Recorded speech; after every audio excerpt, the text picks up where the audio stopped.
수명여대 하지마. 수명여대 그 트랜스젠더 이 이야기를 보면서 조금 아쉬웠던 게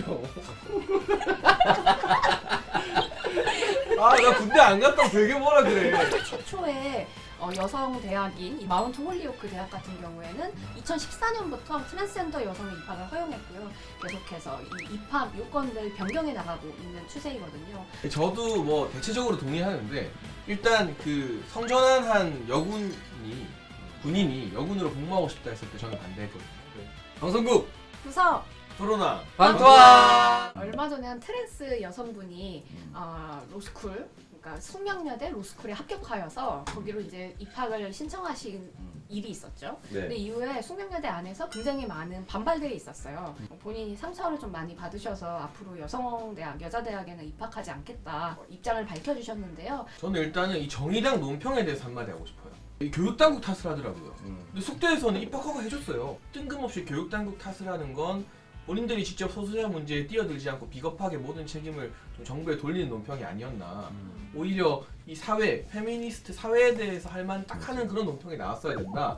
정의당 논평이 굉장히 실망스럽고요. 얼마 만에 이 투 블루를 바라보는지 모르겠어요. 굉장히 실망스럽고. 학생의 그 마지막 글 다른 사람들은 나보다 더 한 걸음 나아가길 바란다. 이 한 문장이 너무 찡했어요. 지금 계속 정의당이 여러 사람들을 영입하면서 비례대표를 많이 받을 수 있다 이런 생각을 해서 그런지 대중정당 꿈꾸는 건 상관이 없는데 본인의 정체성을 잃어가면서까지 확장을 하는 것은 그냥 제2의 민주당처럼 당세를 확장시키겠다 라는 것처럼밖에 보이진 않거든요. 예를 들면 세계 최초의 여성 대학인 이름이 뭐였더라? 마운트 홀리오크 대학 같은 경우에는 2014년부터 트랜스젠더 여성의 입학을 허용했고요. 일본에서도 그런 사례가 하나 나왔고 미국에선 한 19개의 대학이 계속해서 이 입학 요건들 변경해 나가고 있는 추세이거든요. 근데 한국에서는 아직도 혐오의 물결들이 존재하는구나. 근데 그 중심에 페미니스트들이라고 본인을 생각하고 있는 분들이 계신다는 게 좀 가슴이 아파요. 본인을 혹시 터프의 정체성이라고 생각하시는 분들이 좀 계시다면 여기서 터프라고 하는 것은 레디컬 페미니즘 진영 안에 트랜스젠더를 배척하는 급진적 페미니스트들을 말하거든요. 근데 그분들 같은 경우에는 트랜스젠더가 여성의 권리를 하향시키고 그리고 또 이제 가부장제가 정해놓은 여성성에 복무하는 존재라고 생각해요. 그래서 이 가부장제를 더 공고히 하게 만든다고 생각하거든요.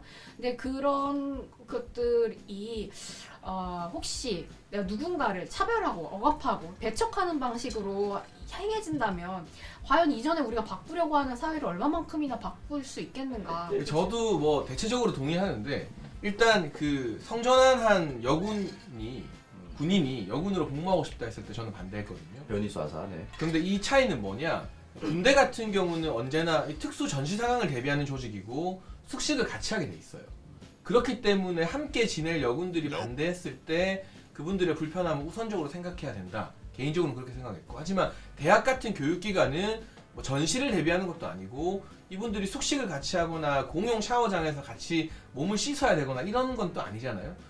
건강한 페미니즘 뭐 이런 말 안 좋아하는 거 알아요. 뭐 오빠가 허락한 페미니즘 뭐 이런 말 안 좋아하는 거 아는데 그렇지만 이 혐오와 차별을 배제하는 좀 올바른 방향의 페미니즘이 무엇인지 우리 사회에 보여줬다면 페미니스트에 대해서 긍정적인 인식을 가질 수 있었을 텐데 지금 노출되는 건 나 페미니스트 하는 사람들이 트랜스젠더를 괴롭히고 혐오하고 막 배제하고 이런 게 노출되다 보니까 결국 저 사람들 차별에 맞서 싸우는 게 아니라 자기들 이득만 챙기겠다고 너무 이기적인 거 아니야? 근데 저는 변이수하사 같은 경우에는 당연히 여군으로서 복무를 할 수 있어야 된다고 생각해요. 그러니까 아까 방금 예찬님께서 보여주신 게 오빠가 허락한 페미니즘이에요. 변이수하사는 안 되고 지금 이 트랜스 여성은 입학 허용해야 되는 거 아니냐라고 얘기를 해준 게 본인만의 기준인 거죠. 여군으로서 군 복무를 하는 것이 과연 뭐가 문제인가?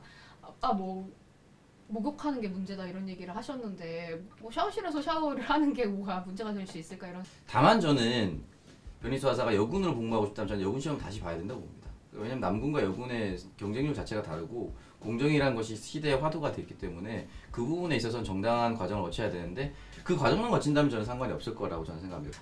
수명여대 하지마. 수명여대 그 트랜스젠더 이 이야기를 보면서 조금 아쉬웠던 게 나 군대 안 갔다고 되게 뭐라 그래.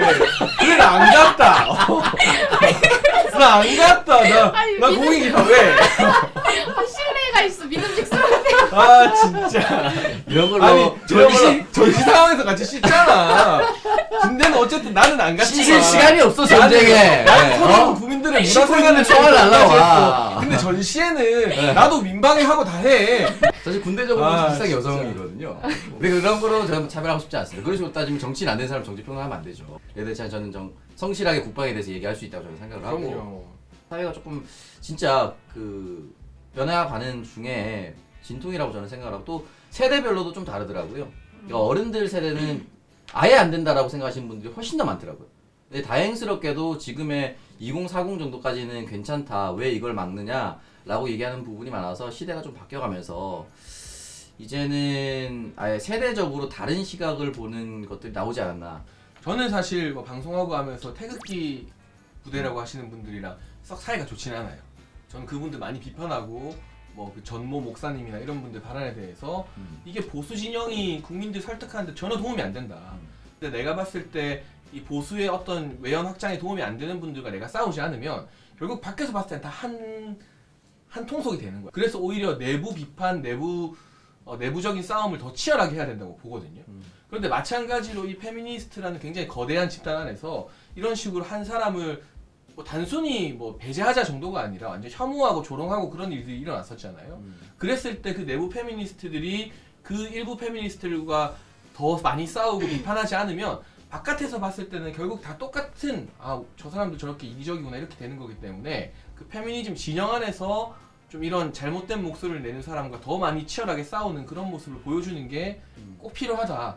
지금 정치권에 있는 여성 의원들이 여성에 대한 인권을 얘기한다면 전 논평 냈어야 된다고 봅니다. 입학하지 못하는 그 사람이 안타깝고 함께 가고 싶은 그런 사회를 만들겠다는 논평을 내야 되는데 그 어떤 여성 의원도 이 이야기에 대해서 굉장히 꺼려하는 그런 모습을 좀 보여서 좀 안타까웠다라는 생각이 듭니다. 그러니까 예를 들면 흑인 운동이 미국 사회에서 흑인 인권 운동들이 막 일어났었을 때 우리 그 비폭력 운동을 했었었던 그 마틴 루터 킹이 계셨지만 또 한편으로는 말콤 X라고 하는 그 좀 과격한 형태로 운동을 진행하셨던 추이 또 있었거든요. 그때 딱 현장 때에서는 말콤 X가 훨씬 더 많은 지지를 받았어요. 근데 시간이 좀 지나서 보니까 결국 살아남은 것은 마틴 루터 킹의 비폭력 정신이잖아요. 그리고 또 말콤 X는 말콤 X가 주장했었던 흑인 분리주의 같은 경우에는 아예 지금 보면은 실천조차 되지 못하는 아주 소수의 의견으로만 남았죠. 레디컬 페미니즘 진영이 모든 것이 다 틀리다, 이 사람들이 다 틀렸다라고 생각할 거리도 아니고 또 나머지 그런 페미니스트들이 항상 옳으냐 그것도 아니라고 생각해요. 근데 각 사람마다 이 맥락에 따라서 어떤 것이 조금 더 평화롭고 종합적으로 우리 사회를 진전시키기 위해서 나은 선택인가를 끊임없이 고민해야겠죠. 좀 그게